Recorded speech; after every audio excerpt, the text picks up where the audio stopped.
that are more discerning, with foresight, and where power is matched with responsibility. So, thank you. So imagine this shared understanding if the whole world had it. How different might that be? Well, first of all, let's imagine it goes away, and let's replace it with confusion about AI. Is it good? Is it bad? I don't know. It seems complicated. And in that world, the people building AI know that the world is confused, and they believe, well, it's inevitable. If I don't build it, someone else will. And they know that everyone else building AI also believes that. And so what's the rational thing for them to do given those facts? It's to race as fast as possible. And meanwhile, to ignore the consequences of what might come from that, to look away from the downsides. But if you replace that confusion with global clarity that the current path is insane and that there is another path, and you take the denial of what we don't want to look at, and through witnessing that so clearly, we pop through the prophecy of self-fulfilling inevitability, and we realize that if everyone believes the default path is insane, the rational choice is to coordinate to find another path. And so clarity creates agency. If we can be crystal clear, we can choose another path, just as we could have with social media. And in the past, in the face of seemingly inevitable arms races, the race to do nuclear testing, once we got clear about the downside risks of nuclear tests and the world understood the science of that, we created the Nuclear Test Ban Treaty.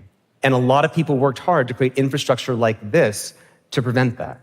You could have said it was inevitable that germline editing, to edit human genomes and to have super soldiers and designer babies would set off an arms race between nations. Once the off-target effects of genome editing were made clear and the dangers were made clear, we've coordinated on that too. You could have said that the ozone hole was just inevitable and that we should just do nothing and that we all perish as a species. But that's not what we do. When we recognize a problem, we solve the problem. It's not inevitable. And so what would it take to illuminate this narrow path? Well, it starts with common knowledge about frontier risks. If everybody building AI knew the latest understanding about where these risks are arising from, we would have much more chance of illuminating the contours of this path. And there's some very basic steps we can take to prevent chaos. Uncontroversial things like restricting AI companions for kids so that kids are not manipulated into taking their own lives. Having basic things like product liability. So if you are liable as an AI developer for certain harms, that's going to create a more responsible innovation environment. You release AI models that are more safe. And on the side of preventing dystopia, for working hard to prevent ubiquitous technological surveillance and having stronger whistleblower protections so that people don't need to sacrifice millions of dollars in order to warn the world about what we need to know. And so we have a choice. Many of you may be feeling, this looks hopeless. Or maybe Tristan's wrong. Maybe the incentives are different. Or maybe superintelligence will magically figure all this out and it'll bring us to a better world. But don't fall into the trap of the same wishful thinking and turning away that caused us to deal with social media. Your role in this is not to solve the whole problem, but your role in this is to be part of the collective immune system that when you hear this wishful thinking or the logic of inevitability and fatalism, to say that this is not inevitable.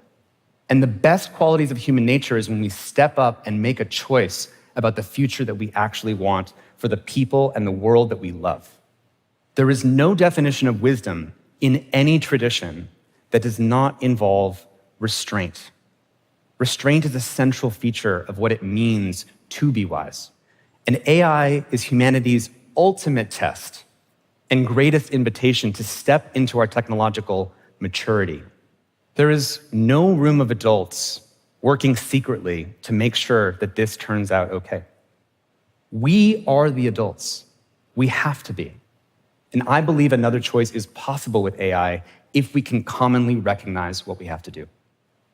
And 8 years from now, I'd like to come back to this stage, not to talk about more problems with technology, but to celebrate how we stepped up and solved this one. Thank you.